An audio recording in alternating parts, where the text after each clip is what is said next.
Other interesting political news, the U.S. debt has now passed $34 trillion for the first time. That's quite concerning to say the least. That is ridiculous, mentally vacuous, many people would also argue. And it is a bipartisan issue with both Republicans and Democrats spending more money than they can ever possibly comprehend. I can't help but think at the end of the day, we might just have to sell off Puerto Rico. I don't know.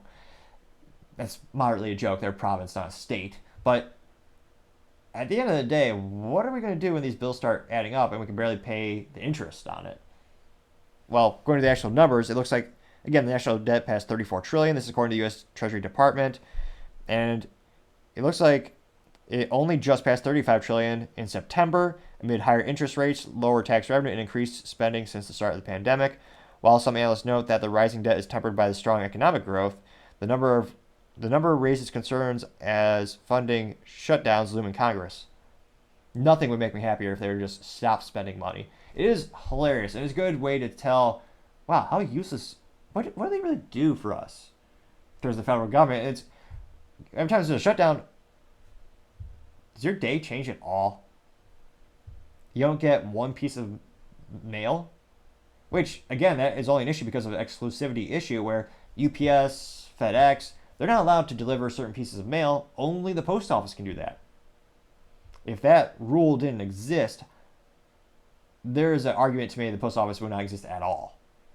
The only benefit I could see is that they are able to deliver to rural areas at a price point that I think they are actually losing money on because they have to go out of their way, and some private businesses wouldn't do it. Although I would also argue with growth rates of population and some parts of business being loss leaders, I actually think some businesses would still service those areas.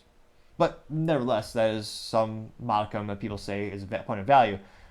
But in all this debt, I mean, scrolling through, when you look at the graph, and it's just out of control.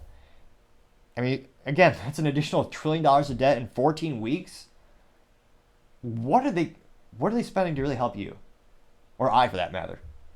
They are certainly helping other countries a lot. I mean, over $100 billion to fund Ukraine. That money is actually supporting small businesses in the Ukraine, pensions for the politicians in Ukraine, with basically no oversight. And I didn't read a history book. No, I actually do like reading history books. Public schools don't like teaching history. But in terms of U.S. allies and countries that really help us out, I'm not sure how an argument you could be made for that being a strategic partner. In terms of global commerce and business, they do support that. They're one of the largest manufacturers of fertilizer, for example. They do make parts for Porsche. So they do have, I'm not saying the country's useless, but in terms of the U.S. involvement, that is a huge fiscal involvement. And obviously, the U.S. is getting involved militarily as well, both giving them arms as well as more and more support. And let me know in the comments. I mean, there's just so much economic uncertainty, and everyone's wondering, I mean, the government makes less and less money. They're taxing us more and more and more. The rates of our tax, it's getting ridiculous. I mean, people don't even get to keep a majority of their paycheck anymore. The federal government steals 40%. Your state might steal another 10%. If you want to buy something, that's another 10% with sales taxes. Then you have property tax, gas tax, alcohol tax, liquor tax, tax, parking taxes. It's just ridiculous. So Americans' paychecks are being spread further and further. They're just struggling to get by. And the government just keeps spending more and more money. And again, this is a bipartisan. Again, I'm not a doctor. However, if you click the subscribe button, it might help with my speaking ineptitudes. I have a theory. See, when I first started the show, I only had a couple of subscribers, and I would stumble over my words. And truth be told, it's a lot worse than how I'm speaking today. However, the more subscribers that have joined the show and support the channel, truth be told, speaking has improved. You could argue the amount of improvement. There has been a modicum of improvement, to say the least. So, just another reminder, if you could do me a favor and click that subscribe button, it would greatly be appreciated. It may also very well help with my speaking ineptitudes. Time, of course, shall tell. Now, again, getting back to the U.S. debt, at what point do people just say, enough is enough, I'm going to vote different? I was about to say vote differently, but both sides of the political aisle do this. I mean, truth be told, I wish there were more representation, more options for people like the Libertarian Party. But I can't help but think, what's going to happen when these bills come up to due? They're going to come up due. Because they're getting to the point where it just isn't sustainable. So it'll be interesting to see if and when the government ever cuts back in their spending, And how could that help bolster the economy? Imagine how much better the economy would be if you got to keep 20 to what if you got to keep 40% of your paycheck every week. You had 40% more dollars going in your pocket for you and your family.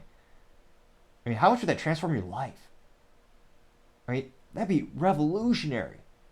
And again, this isn't a crazy idea. For the longest time, majority of the time, the U.S. didn't charge these things. I mean, truth be told, the income tax, that was a voluntary thing for World War II. People, they actually said, if you want to help your country, or come, hard times, we're paying to fight the world or help defend the world. And some Americans said, okay, I'll volunteer. I'll give you some of my paycheck. Then more into the World War II, they go, all right, we're going to have this new tax, or the federal income tax, but we promise it'll go away after the war. And like every tax since the dawn of time, it seems, the temporary tax became permanent. And it just kept increasing more and more and more and more. And they also print more money to help exacerbate the problem of hyperinflation. So it'll be really interesting to see. But I know some people just don't care about it, but it is a big issue. And it's going to hurt a lot of folks, both everyone from small businesses to Fortune 500 companies to mom and pop shops, and even just individuals trying to make it through their life. So let me know, do you think this is going to cause people to maybe vote third party or vote right to their congressman and be like, hey, this is a problem, you need to actually do your job, do something? And then, are you scared of a government shutdown? Has your life ever been affected? It's one of those things where they always pass the bare minimum. So, especially in the United States, our country is, I would argue, the best in terms of supporting the veterans with opportunities. Not the best healthcare, thanks to the ineptitudes of, I would argue, government operating it, unfortunately. But there's an unparalleled respect for the veterans. So, in terms of what's covered when the government is quote unquote shut down, there are certain things that both sides of the political aisle come together and say, hey, we're not going to mess with, for example, veteran benefits for income, retirement. I forget the term for the special pension that they have, but there's certain benefits where they ensure that even if the government shut down, that gets paid. But I mean, besides that don't get me wrong, that's an important thing we need to ensure we fund. Aside from that, how much would your life really be changed if during these government shutdowns? Truth be told, anecdotally speaking, most people I know, they didn't even notice. It doesn't affect them one iota. So let me know in the comments. Again, I would always be fascinated to hear what you have to say. And I do appreciate the comments, and apologies if it does take me a day or two to get to them. But I always do my best to try to respond to all of them in due time. Thank you, everyone, again, for taking the time to tune in today. Again, I'm trying to get to 4,000 subscribers by the end of January. So if you click that button, I would greatly appreciate it. Also, leaving a comment is a great way to give me some additional feedback and how I can make the show better and better and better.